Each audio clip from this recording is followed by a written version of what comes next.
पवार साहेबांचा करायचं काय? खाली डोक्यावरती पाय. पवार साहेबांचा करायचं काय? खाली डोक्यावरती पाय. पवार साहेबांचा करायचं काय? खाली डोक्यावरती पाय.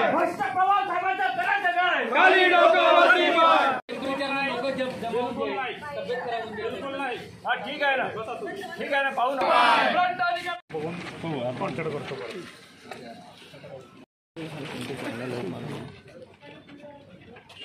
दुकान दिलेले आहे.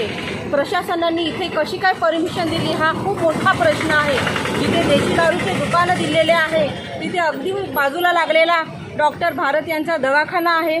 जगन्नाथ बाबाकडे जगन्नाथ बाबाचं मंदिर आहे आणि श्रीकृष्ण टॉकीजवळ 100 वर्ष झालेले एक वडाचं झाड आहे. अशा ठिकाणी देशी दारूचे दुकानं दिलेले आहे. आणि जे दत्तनगरमध्ये देशी दारूचं दुकान दिलेलं आहे त्या देशी दारूच्या दुकानाच्या वरती अगदी 22 मुलांचं हॉस्टेलसुद्धा आहे. अशा ठिकाणी देशी दारूचे दुकानं दिलेले आहे. जोपर्यंत देशी दारूचे दुकान तिथून हटणार नाही तोपर्यंत आमचं आंदोलन असंच चालू राहणार. आमच्यावर गुन्हे दाखल झाले तरीही चालेल पण आम्ही आंदोलन मागे घेणार नाही.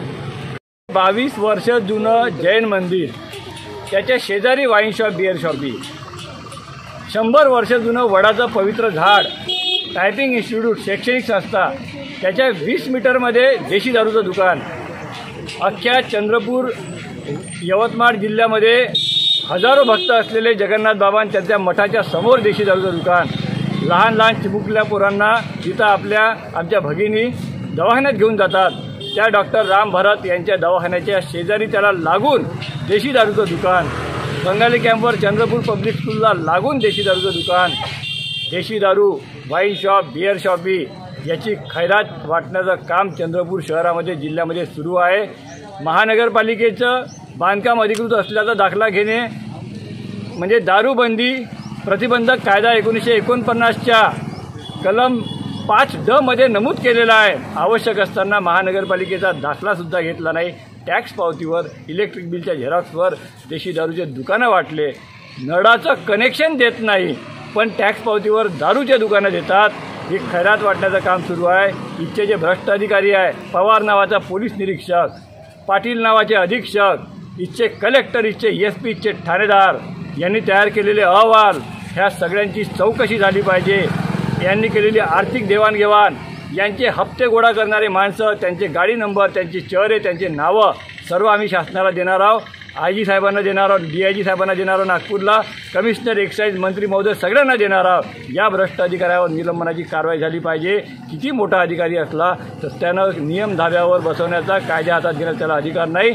अधिकारी जर कायदे हातात घेतील, नियम डावलतील, नियम धाब्यावर बसवतील तर जनविकास सेना या महिला भगिनींसाठी, माता भगिनींसाठी कायदे हातात घेऊ. पण हे दारूचे दुकानं बंद झाल्याशिवाय, वाईन शॉपी, बिअर शॉपी बंद झाल्याशिवाय नियम डावलून वाटलेले हे आंदोलन आम्ही याच्यापुढे असंच आक्रमकतेनं सुरू ठेवणार आहोत. हा आमचा शासनाला इशारा आहे.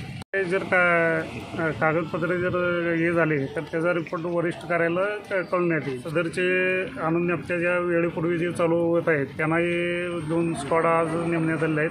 त्यामुळे वेळेपूर्वी आणि वेळेनंतर तसेच बिअर शॉपीमध्ये जर त्याला त्यांनी द्यायची जर व्यवस्था कुठे केली असेल त्याच्यावर कारवाई करण्यासाठी 2 पथक नेमून कारवाई सुरू करण्यात येत आहे.